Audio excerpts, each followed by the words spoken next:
संत नामदेव महाराज कथा. भाकर आणि दूध, नामदेवाच्या भक्तीला विठोबाचा मान.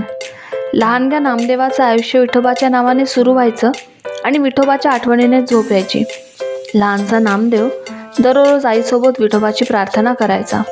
आईसोबत देवाला फुलं नैवेद्य अर्पण करायचा. एक दिवस त्याने आईला विचारलं, आई, आपण रोज देवाला नैवेद्य देतो, पण तो खातो का ग? आई म्हणाली, आपण भक्तिभावाने नैवेद्य देतो बाळा, तो खरं तर आपलं प्रेमच स्वीकारतो. पण नामदेवचं मन अस्वस्थ होतं.